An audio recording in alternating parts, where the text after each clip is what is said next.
Digital 410 proudly presents the Failed to Fail podcasts with your host, Don Abernathy. Hello, everybody, and welcome to another episode of the Failed to Fail podcast, episode number 4. It's got a little something scratchy going on with my throat right now. I don't know what it is. It's a nice rainy night. I have been super crazy for the past week. I came across this podcast called the 75 Hard podcast. And off the top of my head, sorry, I don't have the cat's name. The guy's doing it. But I'll get more to that next week anyhow, because we're going to have a guest on here shortly. And I don't want to promote someone else's podcast when I'm getting ready to talk to somebody else about their podcast. But anyhow, that's not the point. The point is, I just started this thing called 75-Day Challenge. And ignore the bird in the background. She's happy. It's a rainy day. She got nothing to do. So we'll just let her sing. It's a motivational podcast. Maybe it'll make some of y'all happy. But anyhow, the idea of the 75-day challenge is to push yourself to get past a plateau, or maybe to push yourself into getting started into an exercise regimen. And this particular challenge, if you will, is you got to work out twice a day, 45 minutes each time or 40 minutes. I usually go to 45. I think technically it's 40 minutes. Twice a day. One of those exercise sessions must be outdoors. Got to get you outside, get you out in the sun, get you out in the elements, into the heat so you can deal with it. Step 2. Got to read 10 minutes a day of a nonfiction entrepreneurial book. Now, I'm going to be honest with you guys. I do read the 10 pages a day, not 10 minutes, but 10 pages.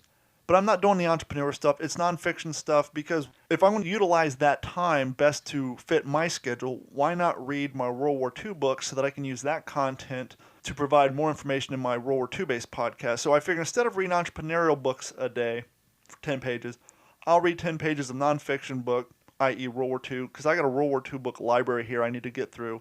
And so I'm killing two birds with one stone. I am doing a 75-day challenge. I am reading a nonfiction book. I am reading at least 10 pages. But I'm also educating myself to provide better content for another podcast that I do.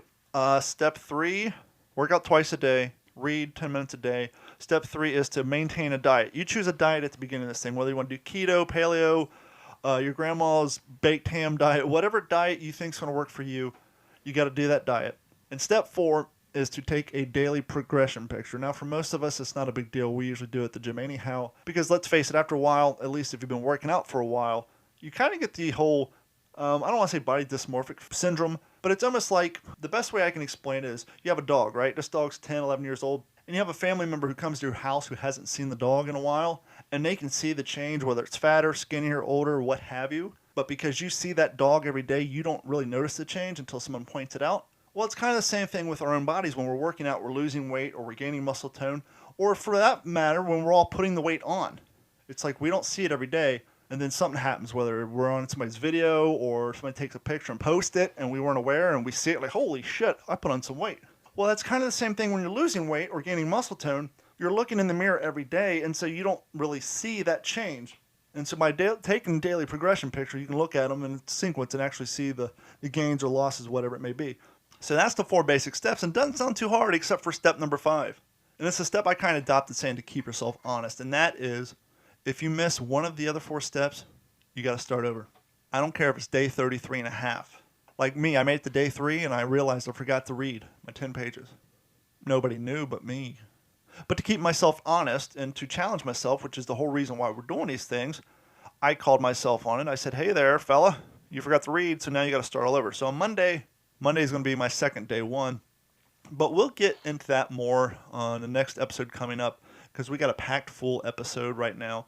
I'm just excited because I got that going on. I got something else I don't want to let out of the bag yet. I'm kind of in step 4 of this process to doing a really, really cool project. At least it'll be cool for what I like to do. Some of you guys will get a kick out of it when I finally do it and I come back and tell you guys what I did. So that kind of happened. I just got the information on that today. Excuse the background noise. Oh, sorry.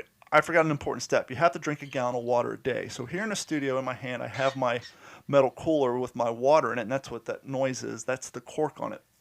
So yes, the 75-day challenge real quick. Drink a gallon of water a day, 2 workouts a day, 40 minutes apiece. 1 must be outside. Read 10 minutes of a book. Follow a diet. And take a picture of yourself daily. And do that straight for 75 days. If you miss a day, you mess up. But anyhow, back to short-term goals. I set different short-term goals for different things I want to do, whether it's for the podcast, for my business, for personal things, for hobbies that I'm working on. And a very cool opportunity has come my way that I threw my hat in the ring for, and it looks like it may actually happen. Once, I don't want to jinx myself, I don't want to let the cat out of the bag, so once that happens, I will let you guys know in great detail what happened there, because after all, this is a motivational podcast. This is where we try to bring people on to motivate you in different ways, whether it's lifestyle, fitness, what have you.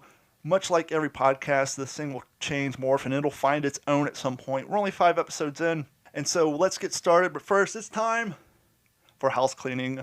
The Fail to Fail podcast is part of the Digital 410 network, and much like the other podcasts on this network, we are recorded out of the At Computer studio in Cape Coral, Florida. At Computers has been nice enough to sponsor our studio and sponsor all of our shows. They are our first and only primary sponsor, really. The other ones are just kind of affiliate programs, but At Computers is a sponsor. We love them. They love us. So huge props and thanks to At Computers for supporting the show, helping us get newer equipment when we need it. And if you want to support the show, you can support the show by supporting At Computers. Have a computer problem? Don't worry, At Computers can help you. Have a small business? Even better, At Computers has been servicing all of Southwest Florida since 2004. Yes, it is true, they do a lot of veterinary clinics, but that's not their only thing they do. They do spend a lot of time and a lot of focus on veterinary clinics because even though they're different clinics, they all use the same software, hardware, what have you. And so it's easy to come up with a structured plan that works in multiple places. But don't worry, if you have a drywall company, an accounting firm, it doesn't even matter. Even if you're an accounting firm, you all speak German. We can still help because At Computers has everything memorized. They can help you out. Give them a call, 239-283-1120. If you need two-form factor authentication for all your internet-based apps. For example, you're a small business owner and from the house you log into your server at the office so you can access your QuickBooks to do your accounting late at night when you have some time. Well, it doesn't matter if the port number on your server has been changed to something other than the default, and if you have a rotating IP address, they can still get in. It's not the most secure thing in the world. So what do? You apply two-form authentication to your server, and what happens then is when you go to remote into your server and access QuickBooks, a little prompt will pop up on your cell phone, much like when you log in your Gmail from somebody else's computer. It'll say, hey, is this you? You hit yes, and it'll allow you to log in your server like you normally do. Say no, it'll stop the connection, and if somebody is actually trying to do something nefarious, your network is now secured. So At Computers does provide that service, online backups, antivirus programs, computer repair, laptop repair, anything tech-related. You need cameras, internet expansion, wireless network expansion. Anyhow, At Computers can do it all. 239-283-1120, act-capecoral.com. And I know what you're saying, Don, I like the idea of calling At Computers, but I live in Ohio. How can At Computers help me? Well, as long as your internet works, they can help. Just give them a call, 239-283-1120. They will direct you to their website, and they will log in and fix whatever problems you may be having. So one more time, 239-283-1120, At Computers. We love you guys so much, and thanks for all you do for the show. And while you're at Computers, just go ahead and finish up there and then go over to d-410.com, or, that's right, big news. Since last episode, we now have our own domain name, failedtofail.com. That's F-A-I-L-E-D, failed, like you failed class, to T-O, fail.com. Failedtofail.com or d-410.com. Go to either one of them, click on the Amazon link, save that in your address toolbar or favorites or on your desktop or wherever you want to save it. And the next time you shop at Amazon, please click on that link and Amazon will kick us down some coins to help us support the network. While you're at d-410.com, scroll to the right if you're on a computer or scroll way to the bottom if you're on a mobile device. Click on the t-shirt and you can buy all of our shirts there from our storefront. A new Failed to Fail t-shirt is coming up soon.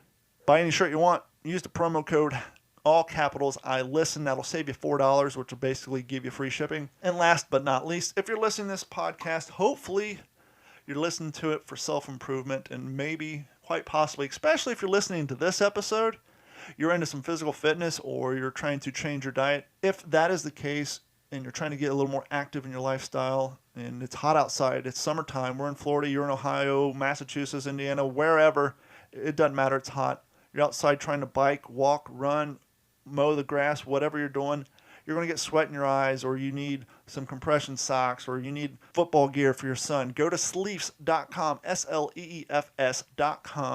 Whatever you buy during checkout, use promo code D41040. That will save you 40% on everything in your shopping cart on your complete order.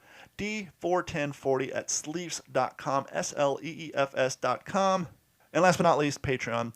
While you're at fail2fail.com or D-410.com, go to the right-hand side, click the red button. That's not centered up with the rest of the icons. I don't know why. That's the code they give me. I've tried editing it. I cannot get that son of a gun centered. It's driving me crazy, but that's another task for another day. Click on that link. That'll take you to Patreon. And there's 3 tiers. One tier is $1 a month. Ladies and gentlemen, they'll literally take $1 a month out of your bank account and send it my way to support the network. If you really like us, you can sign up for the $3.50 a month plan. Or if you really, really, really like us, you can log in for the Deep Pockets Long Arms plan at $7.50 a month. If you sign up for that plan, the $7.50 a month plan, you will get a free t-shirt on the second month. And if you join any of those plans, even the $1 baller plan, you get access to the exclusive contents, videos, audio stuff that we put up on Patreon that no one else gets to see but you. That's our thank you. And you also get first access to network-wide promotions. Actually, you get access to, let's say you're just a fail-to-fail podcast listener. You don't listen to my other podcasts, which is fine. But there's promotions going on those podcasts. You may not know about them, but if you are a Patreon user, you get access to those same promotions even though you don't listen to the other podcasts. So there's a little extra for you too. So all that stuff can be found at D-410.com or fail2fail.com. The bird's getting excited, so let's get on with the show. Thank you so much. And joining us now via Skype from Venice, California.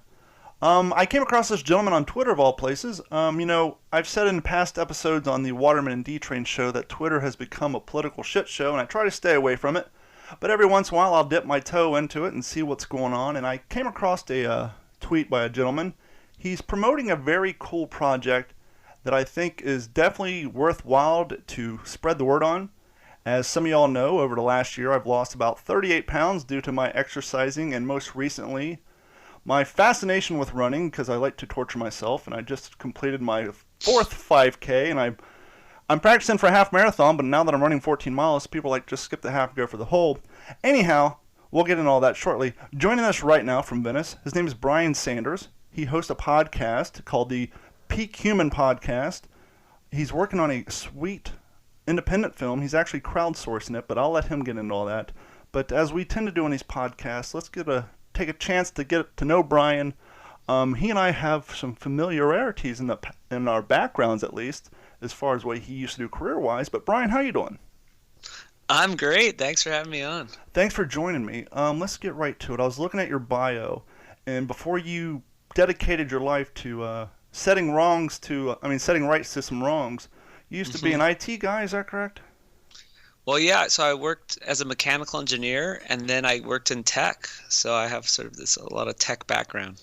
Yeah, back in 2001, I actually lived in Long Beach, as I was just telling you off the air, and I actually went to school in Irvine to get my MCP, my MCSE, and my A+. And then after I got all that, I moved to Florida and couldn't find a tech job anywhere. So you do what motivated people do, and you start your own. And so I've actually been running my own IT firm since 2004. But I think you and I probably will share similarities in that venture as far as motivations, drive, and doing what you got to do to get things done. But let's hear more about your background, and then we'll get into your projects. Yeah, sure. Well, I grew up in Hawaii, so that was interesting. And I got into UCLA, so I went to mechanical engineering school there. And I think that gave me just this great foundation of science knowledge and critical thinking and systems approaches and scientific method and all this stuff that applied to all my ventures. And then actually I had some really bad chronic overuse injuries from using the computer. I was doing a lot of 3D modeling and engineering, and I had to stop. I had to quit my job. It was so bad. And so I got into tech and started just teaching myself design and learning everything about, websites and apps and all that, and did that for years. So it was sort of this restart of my career that I just took it upon myself to teach myself everything. And then I finally got into nutrition, and I got back into film. So yeah, the quick version is, back into film, actually cured some of my problems with my wrists and arms and this chronic overuse by eating a better diet. I believe is what happened. Is I stopped eating all of these sort of sugars and refined grains and these kind of inflammatory foods, and I lost some weight myself, even though I wasn't ever really that overweight. I saw so many great improvements when I started eating a better diet. So that kind of leads to the film, which we can get into. Well, growing up in Hawaii, did obviously probably spend a lot of inordinate time outdoors doing outdoor things. Was health and fitness kind of always in the family, or was that something you came into later on, later on in life after you started working on your repetitive stress issues?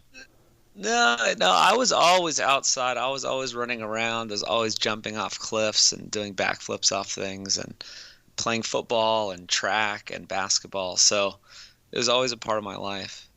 But I continued on. I played all sorts of intramural sports, and that was kind of the thing that I thought was interesting, is I was always so athletic that I could kind of eat whatever I wanted. But then it catches up to you when you're 25, 30, then you can still be athletic, but you still can't eat whatever you want. Absolutely. Right? It really catches up to you. No, absolutely. I was one of those kids. I mean, I was 6'5" by high school. I weighed $175 up until I was 22, 23. Always had the fast metabolism. When I was younger, my dad took me to the doctor because he couldn't figure out why I couldn't put on any weight. It's just my metabolism was too fast, and I was just constantly moving. I was just constantly burning calories. But as you said, when you get older, you start working more, you stop moving less, and your diet doesn't change, or your diet gets worse depending on what you're doing. And then before you know it, now you're 6'5", 240 pounds, and you're shopping for a size 38 pant, and you're like, something's got to change. And then in the case of me, the big light, because a lot of people who get into fitness later in life, usually there's a life effect. Something happens to them, and in my case, it was 2 millimeter sized kidney stones that I wasn't able to capture, but so they weren't able to tell me what caused it, but I had a pretty good idea. It was probably the 4 Monster Energies, the 12 Mountain Dews, the 2 5-Hour Energies, and all the other garbage I was drinking per day. And so even though I had been going to the gym, my diet was such garbage that the weight wasn't coming off.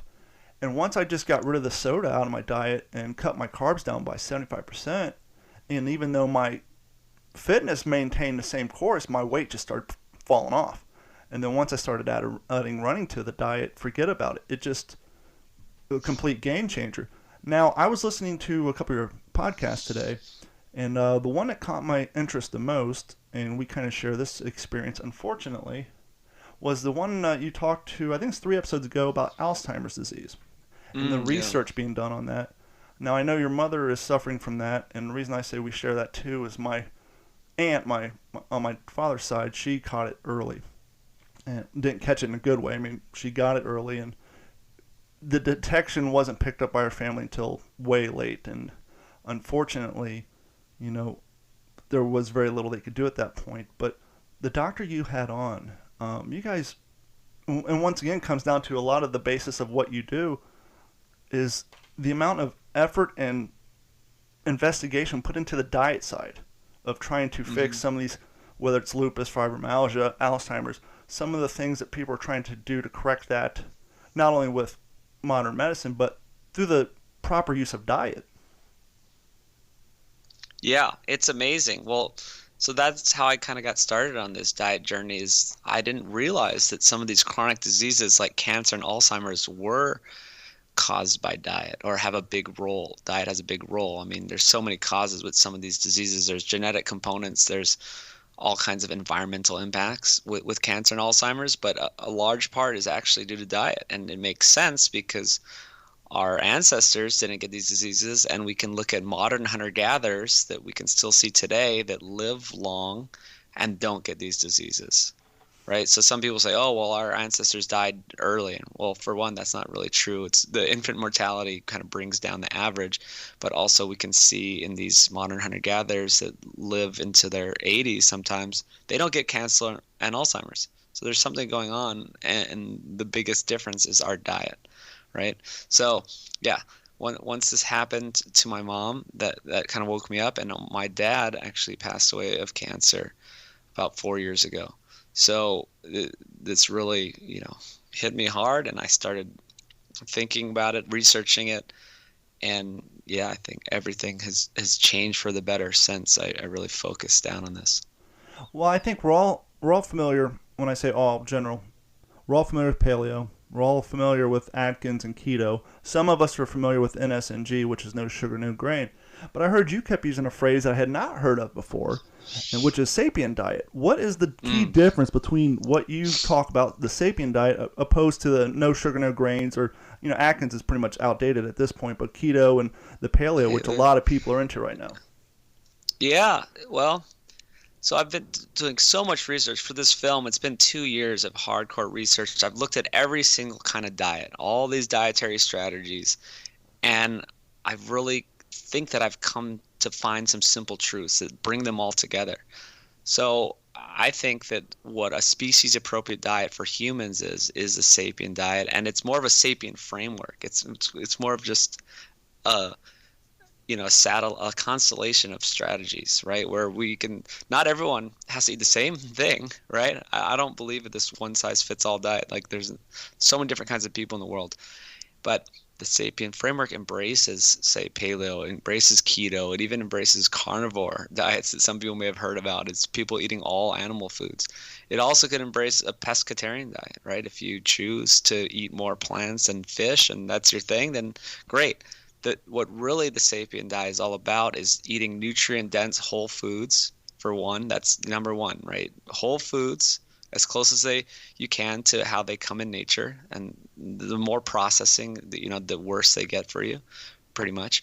And the nutrient-dense part is, you got to look at bioavailability of nutrients and, how many nutrients there are in foods. And, these animal foods tend to have more nutrients and more bioavailability. Your body can use them better. So that's number one. Number two is focusing on protein, embracing fat, and minimizing carbs. So that, in a way, is like many other diets, like keto or maybe paleo. And then the last one would be just don't eat all the time. Right? So that's a huge one.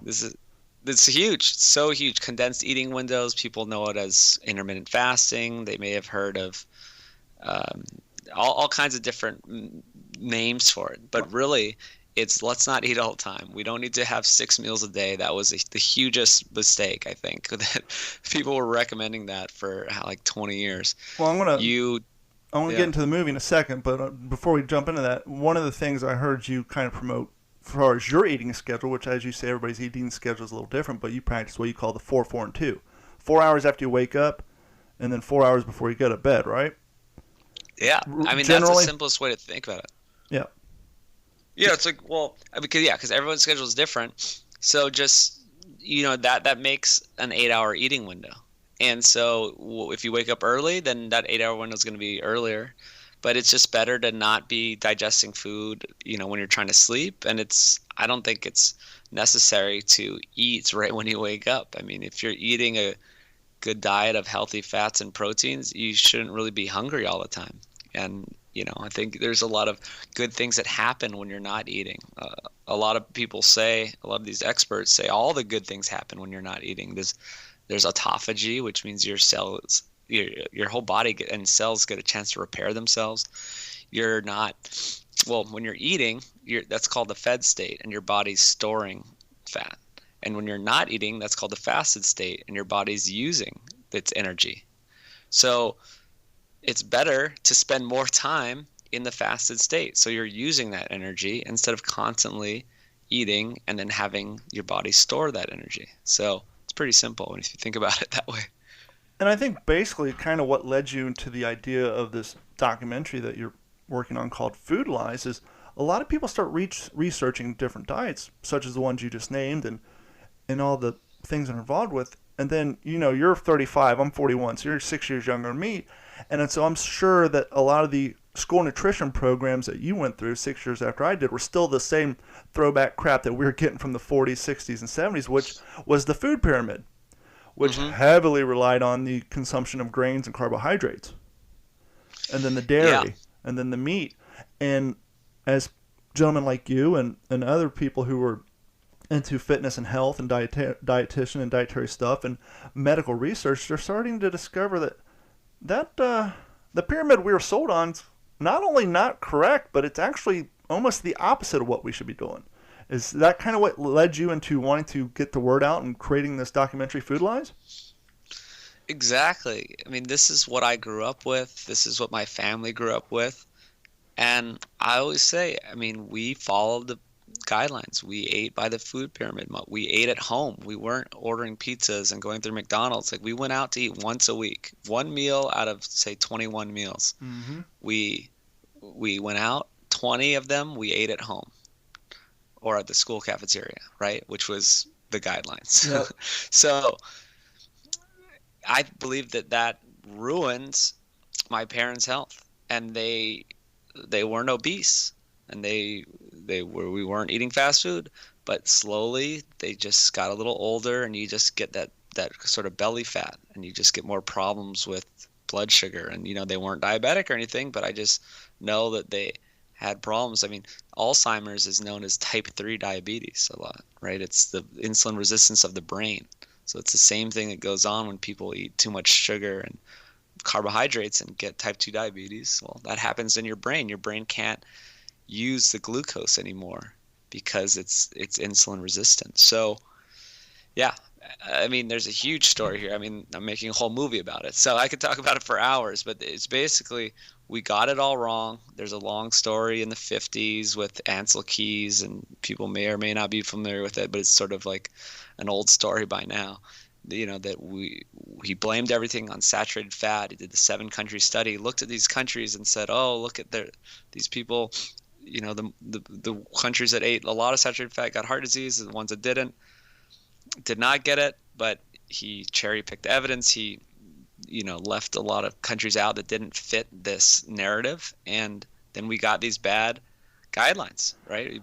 Basically, we went down the wrong route, and we started recommending a low-fat diet, and this gave this big green light to the food industry to start making all these low-fat foods, which are these ultra-processed foods and a bunch of high profit margin foods for them. Well, two things. For those of my listeners who follow me over from my What's the Scuttlebutt podcast, because I do host a World War II based podcast, Ansel Keys is the K in K rations, ladies and gentlemen. Mm-hmm. He is the man who basically was brought in by the Department of Defense during between World War I and World War II, when they got tired of eating the hardtack. And that's what made him so dangerous, is he had this invention for the K ration. And so as far as the government was concerned, this guy knows everything about everything.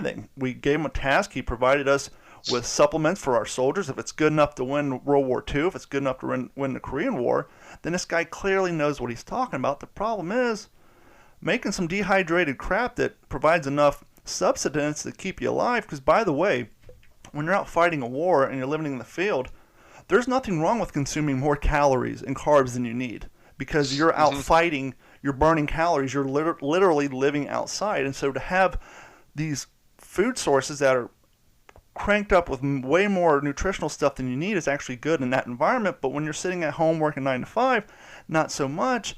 And so he kind of let the power go to his head. And as you said, when he started doing his research about the 7 countries, he started cherry picking a little bit. He'd go to, I think it was like 24 countries. The ones that didn't fit his narrative, much like a lot of the stuff we see today, it just kind of gets pushed into a different pile, and then you cherry pick the stuff you want. And he was basically responsible for the food pyramid and basically the country's food, the government's food infrastructure that came out of the 50s and 60s that we all grew up on in the schools, with the horrible flat-colored Ford color posters of the food pyramid, and the reason we all had to eat potatoes or some sort of bread with every meal. And that's the guy who's pretty much responsible for all of it. Exactly. It's crazy. And it's hard. Well, everyone kind of has their biases, and they kind of do what they think is right at the time. But this one actually had insane repercussions. And our country as a whole, we just kind of needed an answer and ran with it. So, I mean, it's so many people's fault, really. If you look at it, we can't pin on one guy, but yeah, it was a pretty crazy situation. Well, I mean, and that sort of, I don't want to say propaganda, but that sort of proliferation of misinformation, especially when it comes to, like you were saying earlier, with the big corporations. They're trying to sell their wares. Once again, growing up in the 80s and 90s, we heard part of this complete breakfast. What's part of this complete breakfast? An 8-ounce glass of orange juice. You mean the 8-ounce glass of orange juice that has more sugar in it than a 12-ounce can of soda? Yeah, that's one. Well, why is that? Well, that's because the orange growers got together and they said, well, it's part of this new, part of the balanced, nutritious breakfast. Well, now you should probably have your kids hold off on the orange juice because there is a lot of sugar in that. Yeah. Yeah, a lot of people don't realize that. It's sold to us as healthy, and no one really questioned it, or people just said, oh, eat heart healthy whole grains. People said that for so long, we just believed it was true. And now we're thinking, wait a second, maybe these heart healthy whole grains aren't so healthy. They have the same glycemic load as sugar.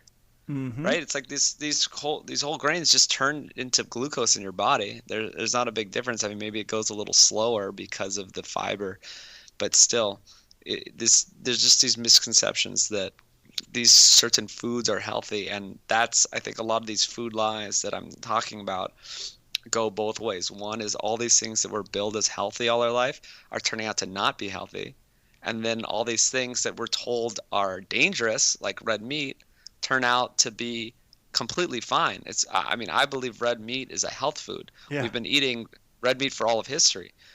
Everything that we see that maybe in these correlation studies, this epidemiology, which can only show correlation and not causation, is all trying to say that red meat is bad. Well, I believe it's everything else that we're eating with that red meat that is causing these negative correlations. And there's a lot more to it if you talk about the healthy user bias, where people who eat a lot of red meat tend to have a ton of other unhealthy habits. They smoke more, they drink more, they exercise less. They basically don't follow their doctor's guidelines. And since, all the doctors saying red meat's bad, people who avoid red meat, these are the ones that are doing all the healthy things. So it's not the fact that they're avoiding red meat, it's they're healthy in spite of that. These are the ones eating whole foods and exercising and all that stuff. Well, and not to mention the fact that there has been enough time that has gone by that with honest studies about people who go the complete other end of the spectrum, where they're not even vegetarian, they're full-blown vegan, where they're not getting any animal-based proteins anymore, there are some serious health effects that come along with that if you're not supplementing it with, supplements to make up for your lack of protein intake and other vitamins that you get through red meats and, and fish and things like that. So if you're predominantly literally eating nothing but vegetable base and you don't have any animal type proteins, whether it's egg, fish, or anything, you have to supplement a lot of that in order to maintain the intake that you need, that your body needs. Yeah, I'm very against a purely plant-based diet. I believe that people can make up their own minds, and I believe that as long as you include some animal foods, you can be okay. But it's just really weird to me that people choose to do this. I think it's based on misinformation. It's based on vegan propaganda. And, we've been eating some sorts of animal foods for all of history. There's no population that's ever been completely plant-based. For all of history, we've prized these animal foods, whether it be the organ meats or the fat or fish eggs or bone broth or bone marrow. Like, all these things were prized for all of history. And it's just very weird to me that we're living in this time where we've been sort of tricked by these people who have good intentions. They're animal rights people, but they are spreading misinformation. You could call it disinformation, purposeful, wrong information that's hurting people's health. And I've heard so many stories of people eating a vegan diet and ruining their health. They have permanent damage. There's a woman, Lierre Keith, who wrote the book The Vegetarian Myth, which is an amazing book, and I did a great podcast with her about all these things that are basically the opposite of what the vegans are telling you. And she lived it hard. Like, she was a plant-based vegan person for like 15 years, all in, doing all the right things, all the supplementations, everything. And she has permanent spine damage, and her everything went downhill. Like you need these animal fats and cholesterol to build your hormones, right? Especially for women, they have so many problems with, they lose their period, their thyroid goes to completely tanks. Some of it doesn't even work anymore. I've talked to some people recently who have an unfunctioning thyroid now because of eating just zero cholesterol and very low fat. So yeah, there's so many things going on there with this sort of vegan ideals that aren't really what humans are supposed to be doing. Well, see, that's kind of the dangerous part about when someone has a belief that becomes a religion. And what I mean by that is, we're talking about vegans, and we're talking about animal, lovers. Which, trust me, I'm an animal lover. I'm surprised my birds aren't screaming in the background. I got 3 parrots in my damn house. But it's interesting when people, especially people of science or people of this window, whenever they study nature, for example, they study whether it's, I don't know, a sea otter or a polar bear, koala bear, whatever. They study that animal in its natural environment. They study them for years and years and years and say, okay, here's the set rules that nature made for them. Here's how they act in their community. Here's how they get their food, their protein. This is their diet. It is very important that we, man, do not interfere with this. So if you go into Yellowstone, don't feed, don't do this. Minimal contact. Okay, that's great. But let's study the human. Here's their diet. Here, oh, no, that's all wrong. We need to change that. That diet don't count. What you need to... It's like, well, wait a minute. We all can agree that we're all part of the animal species in one way, shape, or form. We are animals. We are human. That's our species.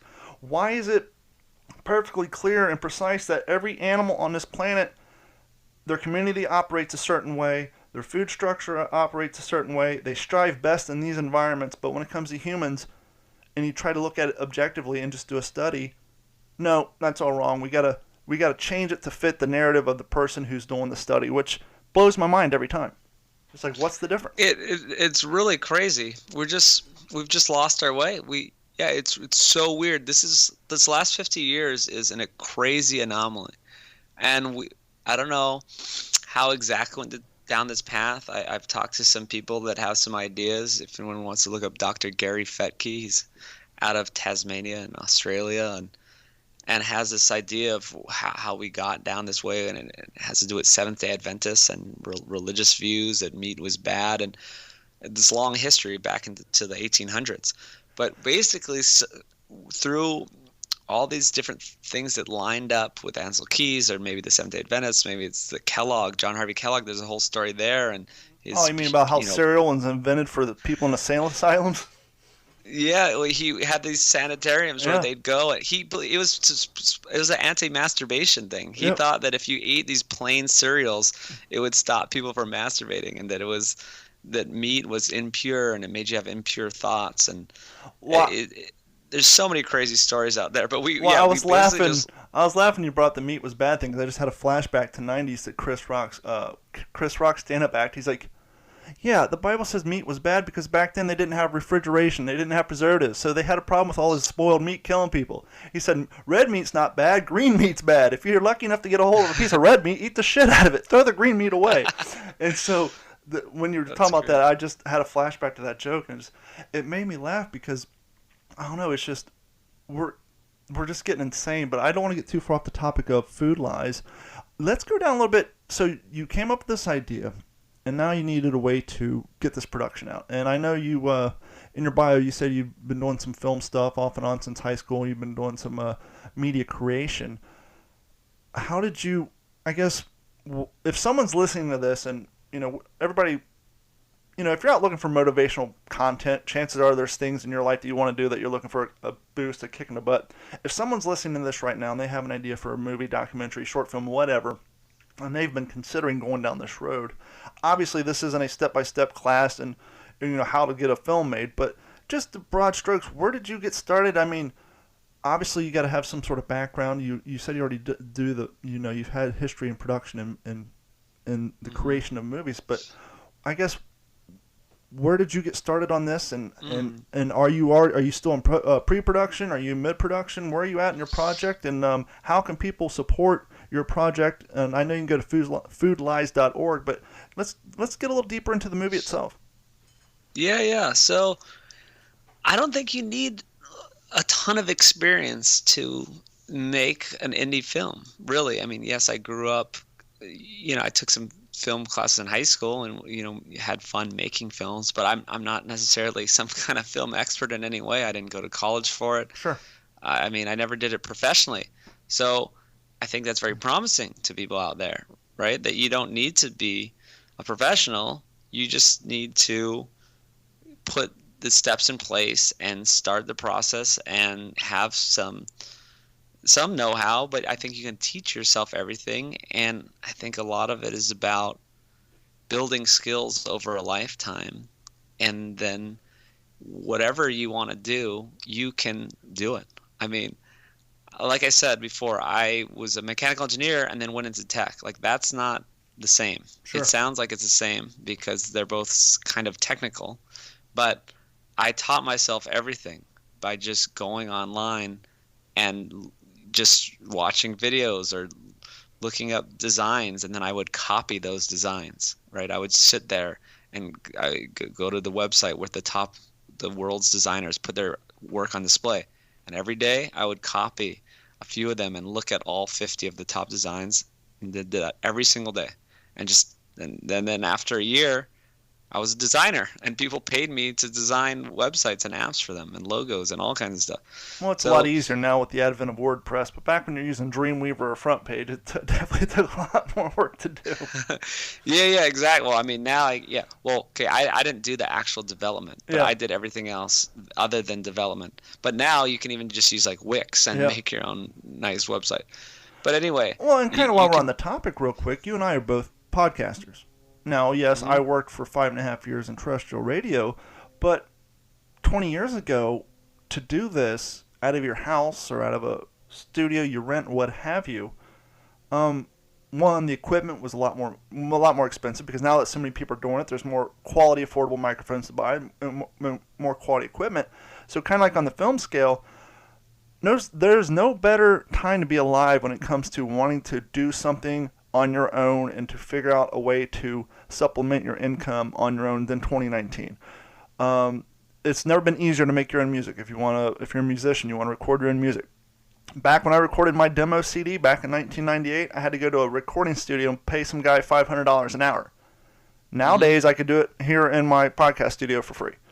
Back in the day, you wanted to make an independent film. One, you weren't going out and using your cell phone or buying a nice high-end, affordable HD camera. You had to go out and buy an old 32mm or 8mm camera. You had to buy film. You had developing costs, color correction costs. And so, comparatively speaking, there's never been a great time to do something creative that used to cost so much money. Just the production side of it used to cost so much more than to do it now. It's so great. I mean, it's a great time to be alive, and I feel like people can do almost anything these days. And then, so to the film specifically, all I really did was build a website from the very beginning.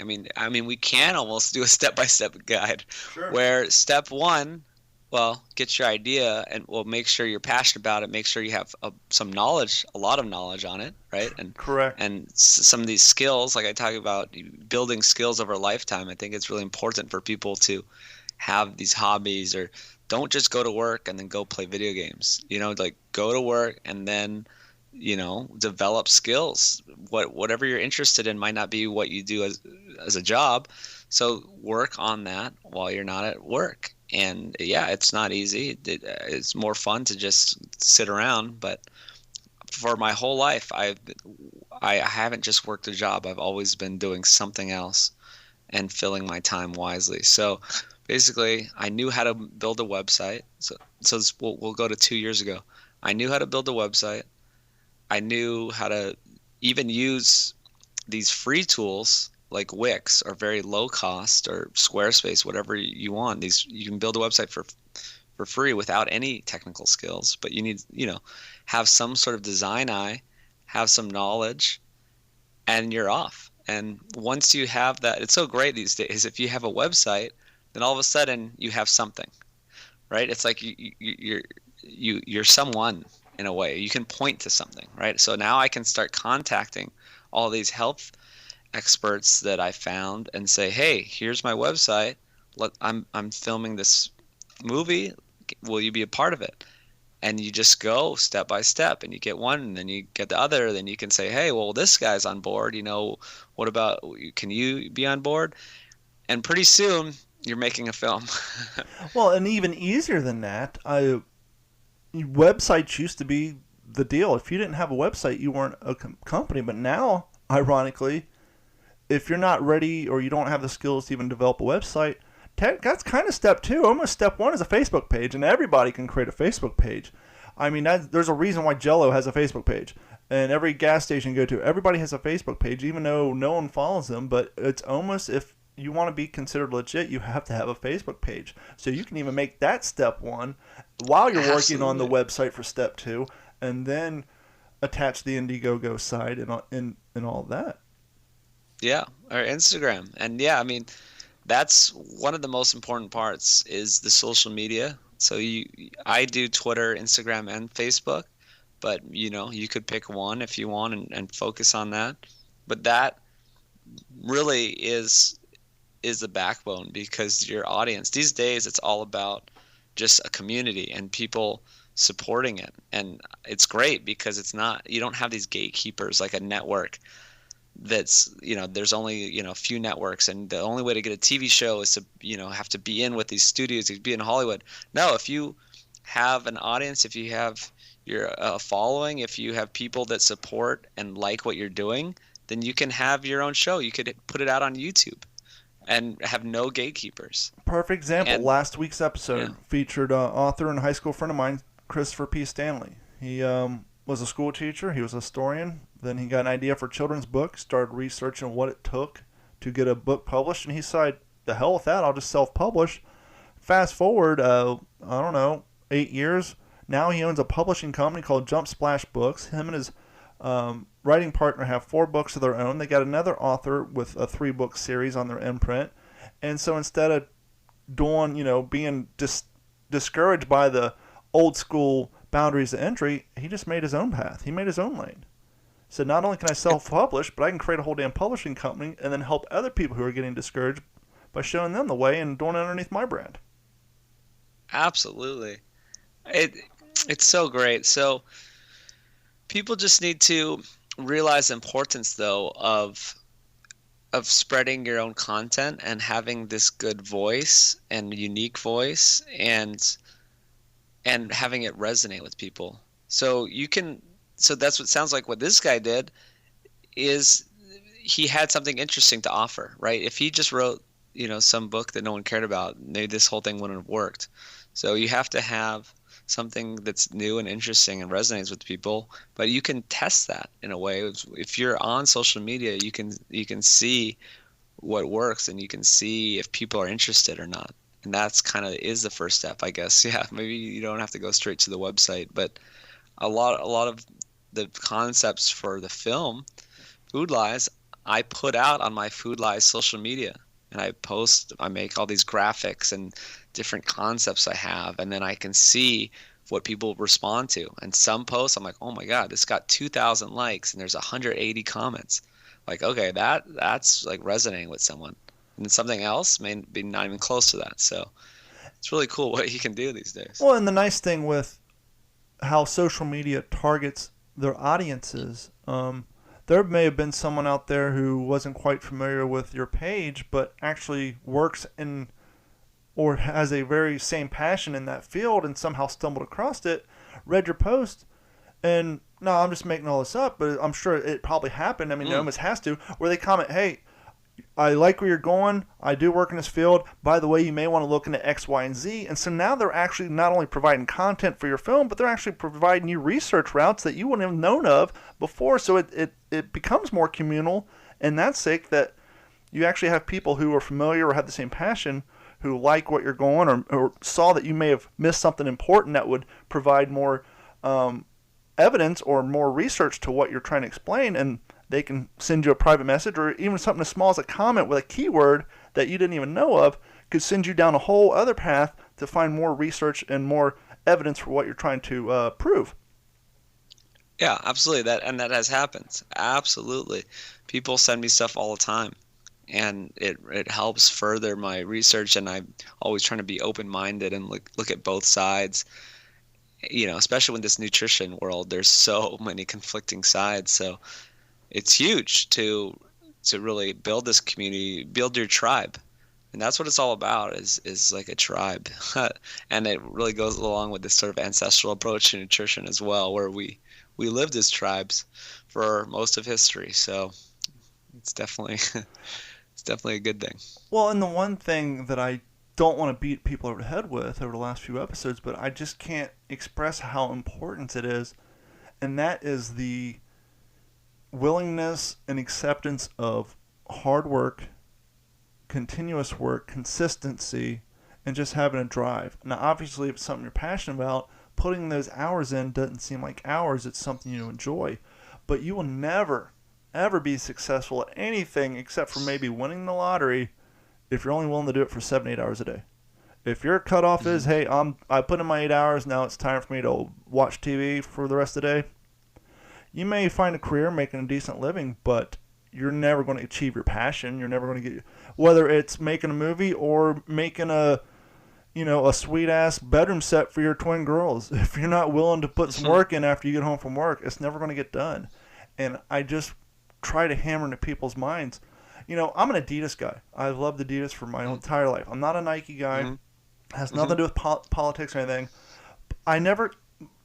Back when I was a kid and I was skateboarding, I wasn't in physical fitness, and like I said, I'm an Adidas guy. I never understood the whole Nike Just Do It campaign. It never made any sense to me. Fast forward 25 years, now that I'm working 2 jobs, I work 13 hours a day, I go to the gym, I run insane miles on the weekend, and people say, well, how do you do it? The Nike thing it makes sense now. You just do it. Mm-hmm. It sounds dumb, but it's that simple. Now, obviously, you're not going to get out and run 14 miles, but you can walk 3 blocks, and then Thursday, walk 2 blocks, and then run the last block. You work your way up to it. The first step to anything, whether it's making your own independent film, whether you've been struggling trying to say, I want to get a podcast off the ground, whether you want to do open mic night, whatever. It's all about short-term goals. Meeting those short-term goals, setting new longer-term goals. It's all about just get up and just do it. Yeah, and even on the smallest scale, what I found when I don't want to do something, if you just put into motion and you're almost like half-assing it, or you're almost like, oh, I'm just going to open up this spreadsheet. I don't want to do my, business stuff right now. Mm-hmm. But if you just start opening up and like, oh, I'm just going to do like one, or I'm just going to open it. And then pretty soon you're just doing it. Like even, you know what I mean? Like just super small things. It's just put them in motion. Like you said, just walk the 3 blocks. I mean, just get it going. That you need that start. Yeah. I mean, before you can work out an hour every night at the gym, you got to put in 5 minutes. No one expects Absolutely. You to get up and just work out. Get up, go down the gym, walk on the treadmill for 5 minutes, go try a few other things. Say, wow, that just sucked. Go home and then make a deal with yourself. Yeah, make a deal with yourself. Just say, hey, I'm just gonna do 5 minutes on the treadmill and see what happens. Right? Don't just start small, and then you'll just keep going. Be self-motivated, believe in yourself, and I haven't really talked about it too much on this podcast, but the other life-changing event for me was about a year ago. My stepmom was healthy. 72 years old, delivered Meals on Wheels on Saturday, woke up Sunday morning, said I can't breathe, was on life support. An hour and a half later, 12 days later, passed away, had a pulmonary embolism in her lung. Now that's not something that you can really stave off or prevent, obviously through eating, yes, but the point is that she was literally delivering wheels for people who were homebound the day before. My point is, get up every day, be happy, because life is short, work hard, but find your passion, find things you're passionate about, and do what it takes to get those things done, because one day you may wake up dead. You can keep putting it off to the future, but you're not guaranteed the future. And as cliche as that sounds, until you have a life-changing thing like a family member dying of something like that, or cancer, or what have you, as you get older and you see your family members die, the other thing I say is the older I get, the younger old gets. When you're 18, you think 40-year-olds are old. When you're 20, you think 80-year-olds are old. Now that I'm 40 and I'm interviewing these 93-year-olds for my World War II podcast, they don't seem that old to me anymore. Mm-hmm. And so self-motivation, work hard, chase your dreams, and just try to find happiness. Absolutely.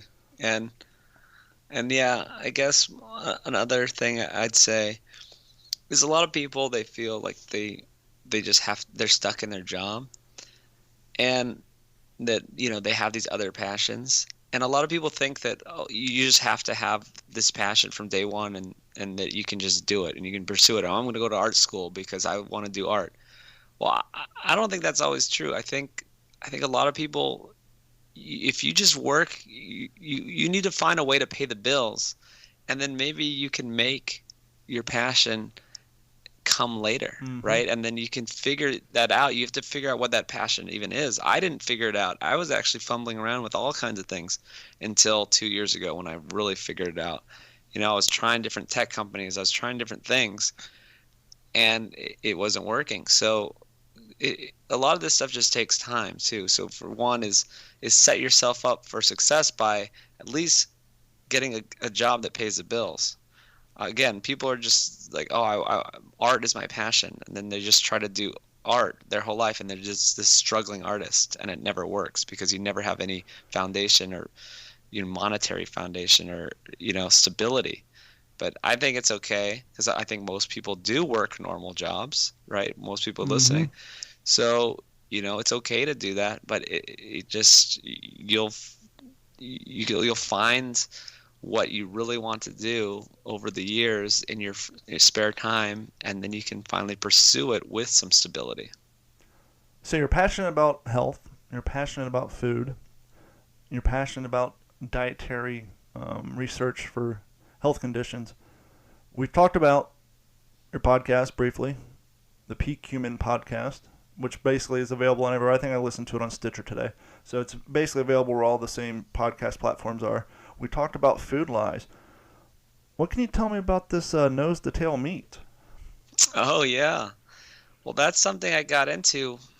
So I always had this bigger vision for Sapien. I mean, I have sapien.org, and it's my company Sapien. It's like, I want to do it all, right? I want to spread the information, right? I want to create content. There's 3 pillars to it.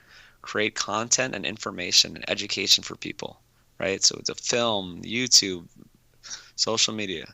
Then I want to create health technology and help people. I work with a doctor, and we're building health technology to help people implement these eating plans and use health coaches. A lot of the problem is a doctor just has only so many minutes to spend with someone, and they need other people to help enact these lifestyle changes. So we're building some technology. And then the third pillar is, how do we get food, healthy food, to people? We need to change the way we do farm, and we need to change what we eat. And so a lot of that is around grass-fed animals, right? These cows are actually helpful to the environment. All these vegan propaganda will tell you that they're harmful, and there's this methane. Well, how about there was like 100 million bison roaming North America not too long ago, and what was the problem with methane then? Right? So nature has a way of working stuff out. That's a long story. You can listen to this Frank Mitloehner podcast. Dr. Frank Mitloehner's amazing professor out of UC Davis and dispels all these myths. But anyway, I really believe in grass-fed meat and raising animals properly. And so I, worked for a long time to find the right ranch and partner with. And, we're selling grass-fed meat to everywhere in the 48 United States that we can ship to easily, not Hawaii or Alaska. And, we have great animals, pork, chicken, lamb, beef, and buffalo. So, yeah, that's at nosetotatail.org. So I think that kind of completes the picture where it's that all the different sides of health. Well, I mean, it's one thing to, as we talk about the gentleman who created the K rations, it was often reported that he was seen eating in restaurants things that weren't on his recommended dietary supplement list, Yeah. which he would say, well, that's for those people. Um, it's one thing for you to get the information out there through your podcast and then to start this project of Food Lies, but you're kind of putting your money where your mouth is by saying, okay, well, here's what I'm telling you to eat or suggesting you eat or telling you what's wrong with what you're eating now, but I'm not going to stop there. Here's a source of where you can get better foods. And so, like you said, you're kind of trying to complete the circle for at least your mission in life. Exactly. And I think people should support their local farmers. If you can get them at a farmer's market around you, then, get your meat from there. But if not, or if it's easier, you can order it from me. And also a big thing is I'm trying to offer organ meats. That's another, I didn't see a lot of that happening. And it wasn't easy for a lot of people to eat these organ meats, but I think, they're very nutritious, and our ancestors knew this. And I mean, we see animals, they go straight for the liver, right? Mm-hmm. And we see tribes, and we study modern hunter-gatherers, and they go straight for the liver. It's this prized thing. But in America today, no one's eating liver. Well, at least not the Anglos. Obviously there's certain demographics, especially from Southern America, who come up here who are more susceptible and more open to eating those animal parts. But definitely, a large majority of us definitely, with the exception of, I tried some cow tongue once at a restaurant on a dare. No, there's a lot more to it than that. Exactly. And so, I'm, selling stuff like the organ meats with the liver and the heart and the kidney mixed in to ground beef, so that it's easier for people and it's more palatable. And selling bones, you can make your own bone broth. We have bone broth, all these healthy things that, yeah, exactly, that we're not used to doing in America, and that we should be doing. Well, coming up on a future episode, just to go ahead and get the plug in now, I'm going to have my cousin Annie on. She actually went to college to do studies in wildlife management. Fast forward a few years, for the last 5 years, she's run a little place called Darkwood Farm. And she's outside of Cincinnati, Ohio, in the town I grew up in. And the Cincinnati newspaper actually did a story on her about successful women, and she was talking about how hard it is in northern Kentucky to be a farmer nowadays. Because all the property, basically Cincinnati's blowing up. Emilio Estevez is in Cincinnati now. He said Cincinnati in 2019 is like New York City in the 60s. Property is affordable, everything's close, and it's just hopping. But because Cincinnati's blowing up so much, all those people are buying properties in northern Kentucky, where I'm from. And so all the property that was farms when I was a kid are all now golf courses, gated communities, and all that. And in this article, she's talking about how hard it is to be a farmer in 2019, because most farmland is more valuable as parcels for properties. And so these family farms has been in families for generations. The younger kids have no interest in farming, and so they just, once that farm becomes theirs, they just turn around and sell it for a few million. And so the farmland's drying up. So what she actually does is she rents. She's almost like an old school land leaser. She rents an acre of property out in a place called Rabbit Hash, Kentucky. She started her own farm on it and was doing the farmer market thing for a few years. But the quality of her food is so good that now she primarily, I think 85% of her clientele are the high-end restaurants in Cincinnati. They come to her for all their fresh produce. And so she has that kind of locked in. And people are coming to her, it's like, well, why don't you expand? Why don't you get bigger? The bigger you get, the more you can produce. The more you produce, the more money. She's like, because I like my acre farm. If I get over an acre, it's less the oversight I have because I need to bring in more people. The quality goes down. Now, if there's other farmers in the area who produces the same quality of produce that I do, perhaps we can partner up. But as far as me personally, I like my acre of land. And so I'm going to have her on a future episode to talk about what it's like to be a farmer and a female farmer in 2019 and the efforts that she goes through to get quality, healthy foods out to the public. Yeah, that's really great. And I think that's so important. And I read a book called Grass-Fed Nation. It was kind of about that. It's about that we need to go back. We used to have a lot of these small mixed farms. So not necessarily what she's doing exactly, but Sure. they would use animals and plants together, and it is this harmonious cycle. It's like the cow manure feeds the soil, right? And then you can grow better plants on it. And so I love that. And I think that's my future sort of vision for America, and I am going to address it in Food Lies film, and already working on the sequel. And we're going up to Toronto actually tomorrow, day after tomorrow. I'm going Nice. to Toronto to film with some farmers who are doing stuff like this, and that we need to kind of just go back to how we used to do things, and it was these smaller family operations, and you have that quality control, and I think that's really important. Well, not only that, and before we wrap it up, we're missing out on flavor. A lot of this stuff is so over-engineered. Like you go down to your big box store and you get these huge strawberries, these huge grapes, but they have no flavor. The flavor's been pumped out of them. Well, we're all familiar with how, the mountain behind the Coors plant produces certain water, so it creates the perfect flavor for beer. And we know the difference between yams and sweet potatoes is one's grown in Atlanta, Georgia. Well, as we start turning farmland into real estate, soil content creates a different flavor. And something you grow in this geographic location, even in the same state, whether it's in the northern Kentucky versus eastern Kentucky, is going to have a different flavor to it.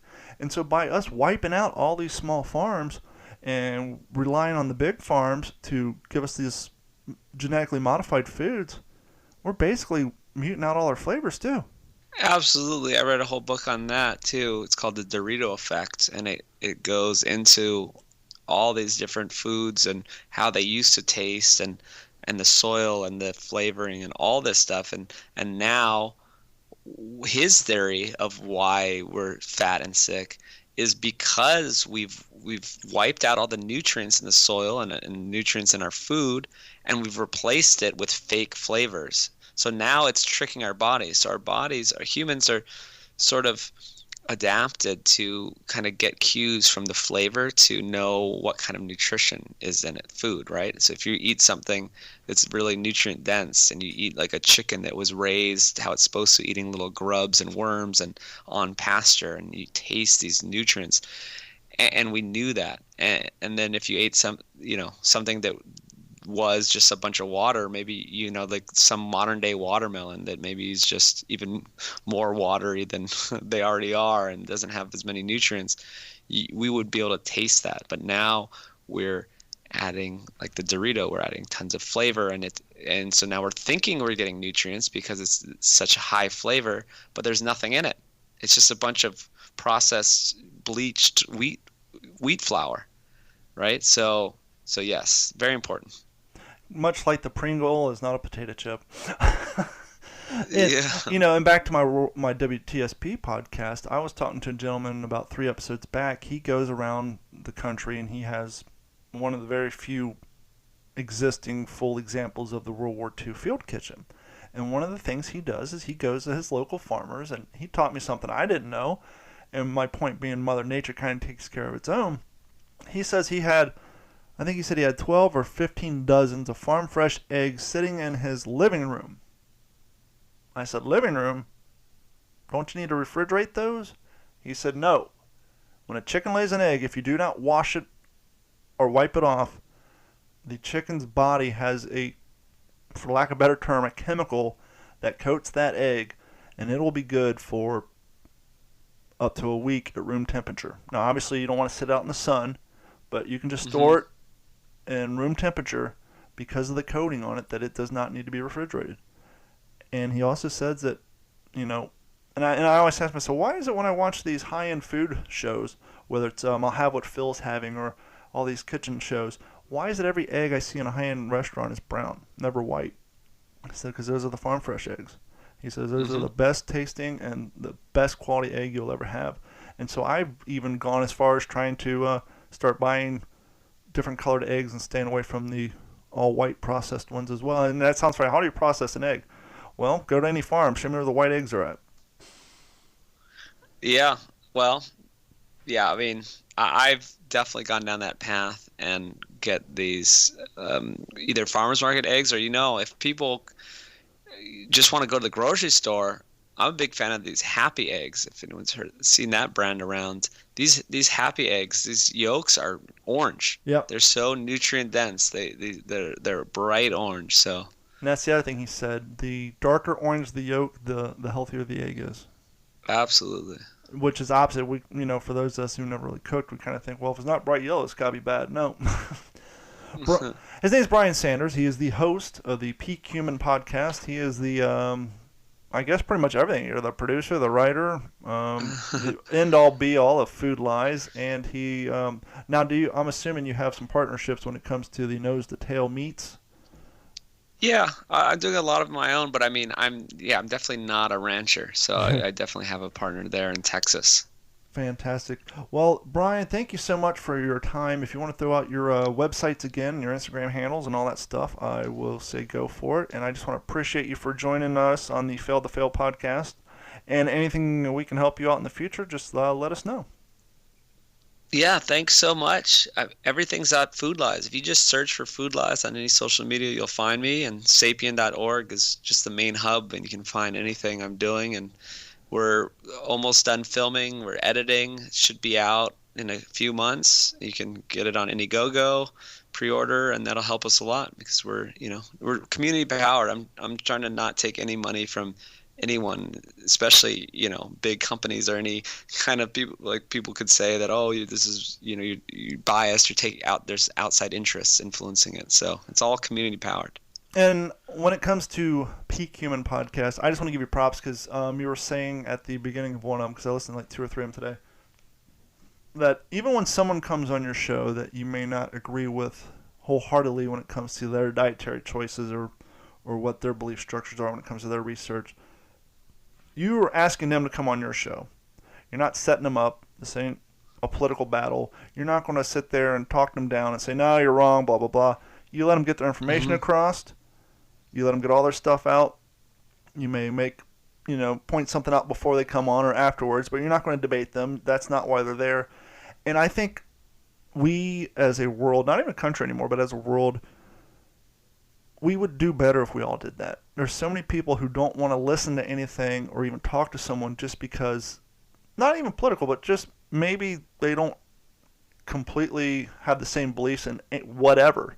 But the fact that you have people on where you agree with 60% of their message, but maybe not 40, but you're not going to debate them on that 40 because once again, they're a guest on your show, and you want them to get what their message is out. And I think that is great. And keep up the good work, sir.